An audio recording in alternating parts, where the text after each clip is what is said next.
नमस्कार, मैं हूं आपके साथ नम्रता। देश के प्रधानमंत्री नरेंद्र मोदी ये बात बखूबी जानते हैं कि अपने विरोधियों को कैसे चित करना है। तभी तो देखिए ना, अशोक गहलोत के गढ़ में पहुंचे और उनको भरे मंच से जो जवाब दिया वो हर किसी ने देखा और हर कोई एक बार फिर से पीएम मोदी का मुरीद हो गया। दरअसल अशोक गहलोत को अक्सर आपने मोदी विरोधी बयान देते हुए सुना होगा और ऐसा होता भी है क्योंकि विचारधारा की लड़ाई है, मतभेद है जो जग जाहिर होते रहते ही हैं।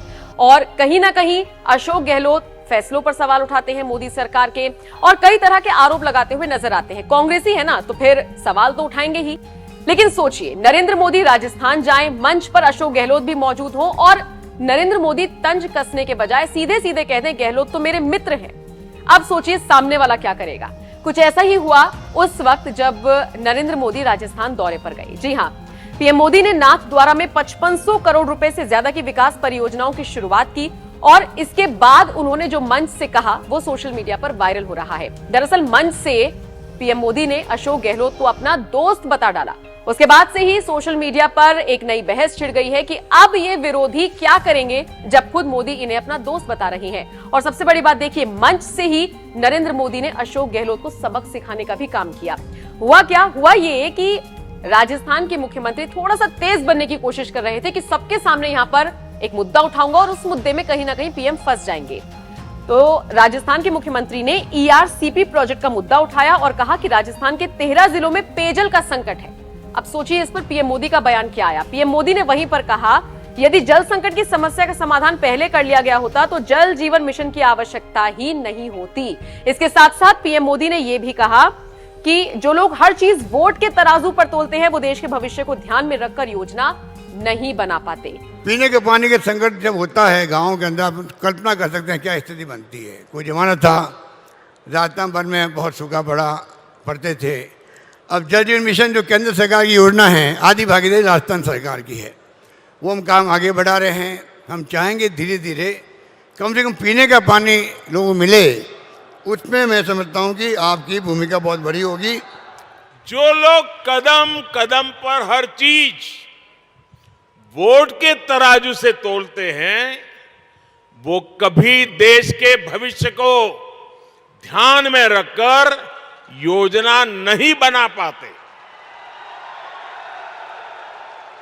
हम कई बार देखते हैं गांव में पानी की टंकी बनी लेकिन वो 4-5 साल में ही छोटी पड़ जाती है।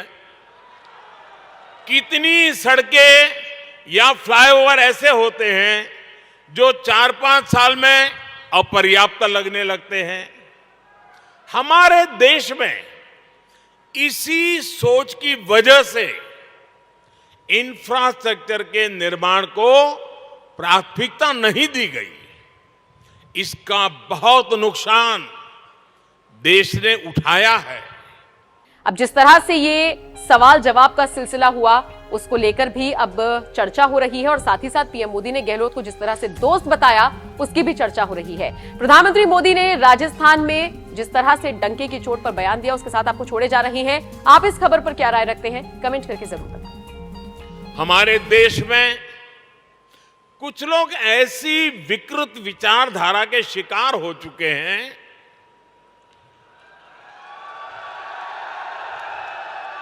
इतनी नकारात्मकता से भरे हुए हैं,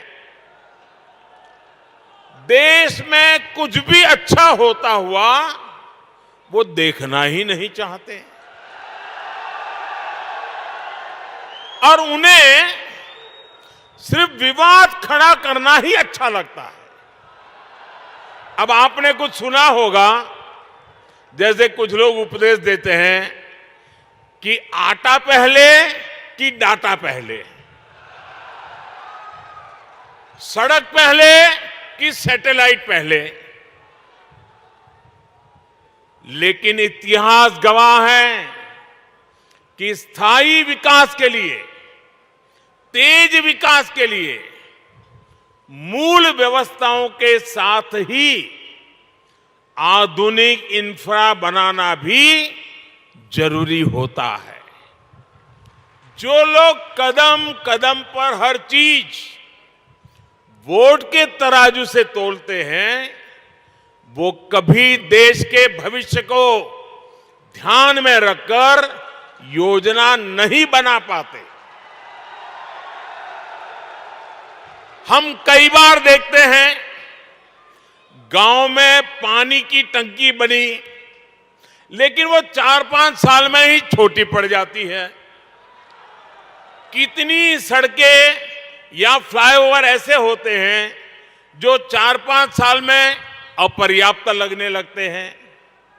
हमारे देश में इसी सोच की वजह से इंफ्रास्ट्रक्चर के निर्माण को प्राथमिकता नहीं दी गई। इसका बहुत नुकसान देश ने उठाया है।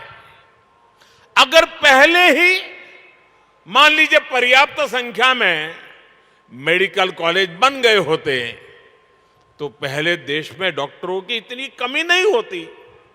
अगर पहले ही रेलवे लाइनों का बिजलीकरण हो गया होता तो आज हजारों करोड़ रुपए खर्च करके ये काम करने की जरूरत नहीं रहती। अगर पहले ही हर घर तक नल से जल आने लगता तो आज 3.5 लाख करोड़ रुपए लगाकर जल जीवन मिशन नहीं शुरू करना पड़ता। नकारात्मकता से भरे हुए लोगों में ना दूरदृष्टि होती है और ना ही वो राजनीतिक स्वार्थ से ऊपर उठकर कुछ सोच पाते हैं। आप सोचिए, अगर नाथ द्वारा की जीवन रेखा कहे जाने वाले नंद समंद बांध या टांटोल बांध नहीं बने होते तो क्या होता। और हम तो राजस्थान और गुजरात के लोगों के जुबान पे लाखा बंजारा का नाम बार बार आता है। हम लाखा बंजारा की चर्चा करते हैं। पानी के लिए लाखा बंजारा ने अपना जीवन खपा दिया था। हालत यह है कि अगर पानी के लिए इतना काम करने वाले और जिनकी चारों पर बावड़ी किसने बनाई तो बोले लाखा बंजारा, वहां तालाब किसने बनाया तो बोले लाखा बंजारा। ये गुजरात में भी बोला जाता है, राजस्थान में बोला जाता है।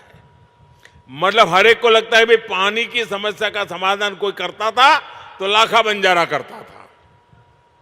लेकिन आज हालत यही है कि यही लाखा बंजारा चुनाव में खड़ा हो जाए